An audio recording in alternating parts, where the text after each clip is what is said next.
সূর্য পূর্ণ ব্রহ্ম শ্রী শ্রী হরিচাঁদ জগন্মাতা শান্তি দেবীর রাঙা পায় প্রণাম জানাই। তাদের উত্তর শ্রী প্রদীপ পাবন গুরুচাঁদ মাতা সত্য ভামা যুগল চরণে। তারপরে প্রণাম জানাই উদ্যোগার এই হরিভাষার উপস্থিত সকল ভক্ত ও ভক্তাদের সেই চরণে। সবাই খুশির খবরই জানলেন, রিপন পাগল এসেছে। কালকে খবর পেয়েছিলাম, বলছিল আশ্রমে বসে, যাও আজ উনি এসে হাজির হয়েছেন। তার কাছ থেকে শুনবো তার আলোচনা। আমরা বিভিন্ন ইউটিউবেও আগে পেতাম, অনেকদিন আগে অবশ্য এসেছিলেন, আবার এসেছেন যখন কিছু বলবেন।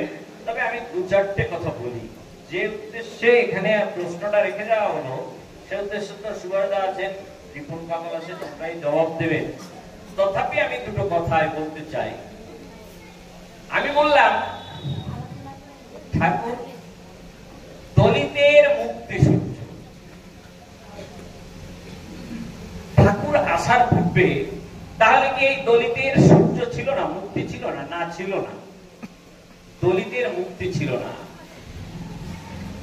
দলিত কেন নাম দেওয়া হলো? মানে তাকে সব দিক থেকে দাবিয়ে রাখা হতো, তাই সে দলিত।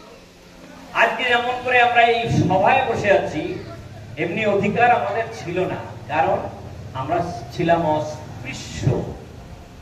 আমাদের ঠাকুরের নাম করার কোনো অধিকার ছিল না, কিন্তু ঠাকুর এলেন, এসে আমাদের সেই অধিকার দিলেন।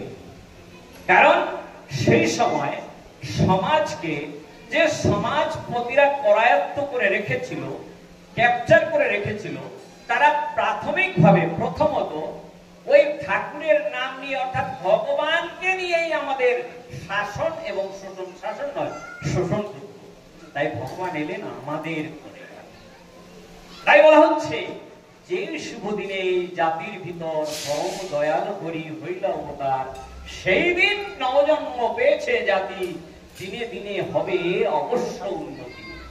ভাঙা বুকে জাগে আসা, মরা দেহে প্রাণ, প্রাণ দাতা দয়াময় প্রভু হরিচাঁদ। তিনি এলেন, তিনি এসে আমাদের যে মৃতদেহ ছিল সেই মৃতদেহের ভিতরে প্রাণের সঞ্চার করলেন তিনি। কিন্তু এটা বৈধ ছিল না, এটা বৈধ ছিল না, অবৈধ। কারণ সূত্রের একমাত্র কর্তব্য, সূত্রের একমাত্র কর্তব্য, কাজ, ধর্ম ছিল তিন বর্ণের সেবা করা, তাছাড়া নয়। সূত্র যে কখনো গুরুগিরি করবে, ভগবান হবে, এটা কিন্তু বিধিত ছিল না। শাস্ত্রের সেটা সম্মতি দেয়নি শাস্ত্র, কিন্তু ঠাকুর তাই করলেন। কেমন ভাবে তিনি তা করলেন আপনারা সবাই জানেন। ঠাকুর বলতেন, পূর্ণ আমি হরিচাঁদ অপূর্ণের পিতা, সাধনা আমার কন্যা আমি জন্মদাতা, আমি হরিচাঁদ পূর্ণ অবতার, অজর অমর আমি ক্ষীরোদ ঈশ্বর। এর পূর্বে যারা বলেছেন, হ্যাঁ তারা বলেছেন আমি ভগবান, তারাই মানব লীলা যখন করেছেন, মানবের সঙ্গে সবকিছু তাল মিলিয়ে করেছেন। কিন্তু ঠাকুর যখন এলেন, তিনি পূর্ণ রূপে এলেন, পূর্ণ রূপে। তিনি বলছেন পূর্ণ আমি হরিচাঁদ অপূর্ণের পিতা। এর পূর্বে যা যা অপূর্ণ ছিল তাকে দেওয়ার জন্যই আমি এসেছি। চিন্তা করে দেখুন, আমরা যদি এই ঠাকুরের নাম, হরির নাম নিতাম, ভগবানের নাম নিতাম, তাহলে আমাদের জিহ্বা ছেদন করা হতো।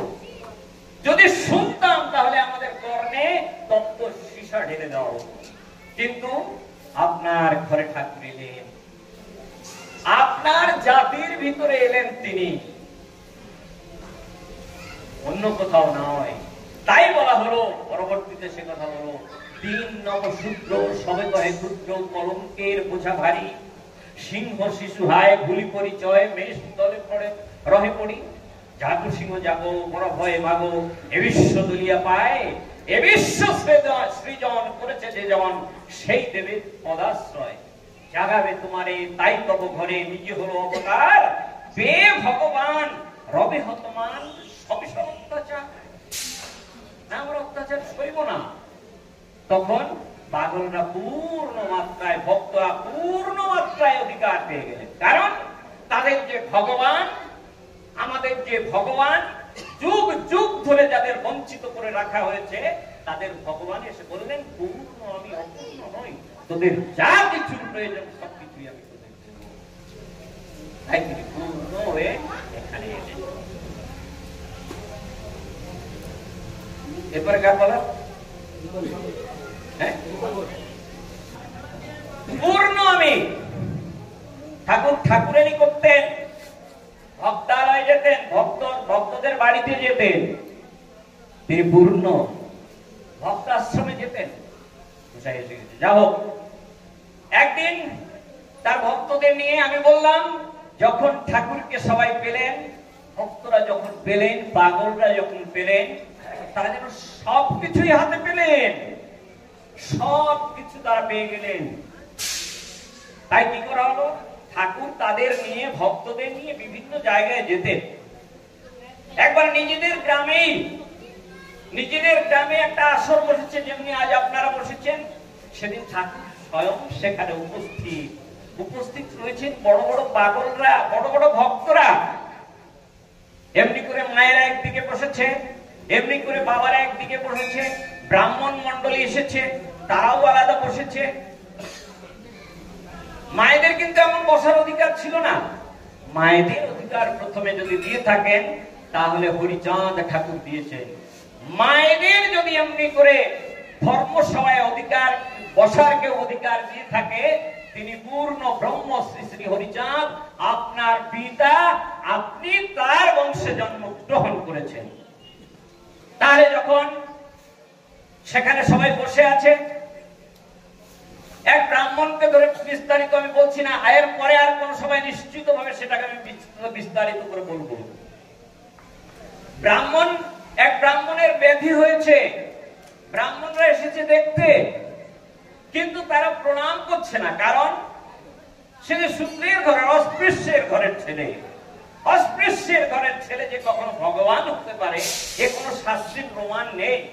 তার পূর্বে শাস্ত্রীয় প্রমাণ ছিল না। কিন্তু যে পাগল, যারা সেখানে ভক্ত বসে রয়েছে, তারা জানে আমার ভগবান ভগবান। তারা জোর জোর জবরদস্তি ওই ব্রাহ্মণদের ধরে ঠাকুরের পায়ে মাথা নত করিয়েছে, প্রণাম করিয়েছে ঠাকুরের পায়ে, এবং ঠাকুরের পায়ের থেকে হরিচাঁদ পদ হইতে পদ রজনী, ব্রাহ্মণের মস্তকেতে দেয় টানি টানি। এইরূপ 3 বার ধুলি দিল গায়ে, অঙ্গেতে যে ব্যাধি ছিল তাহা সেরে যায়। তার অঙ্গের ব্যাধি সেরে গেল।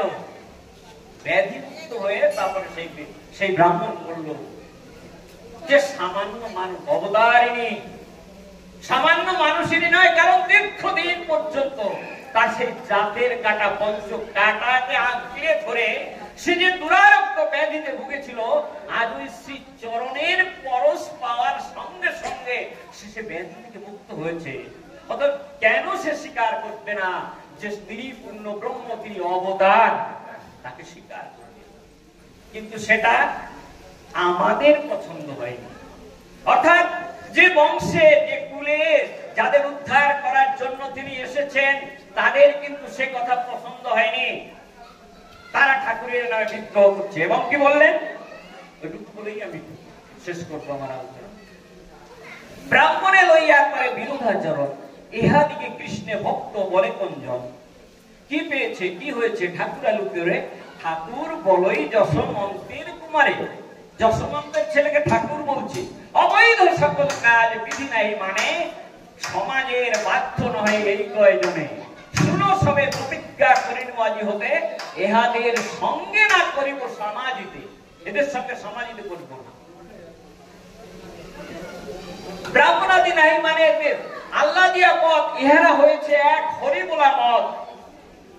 ইহা আহারাদি না করিব ইহাদের সঙ্গ, আজি হতে গ্রাম্য ভাব করিলাম ভঙ্গ।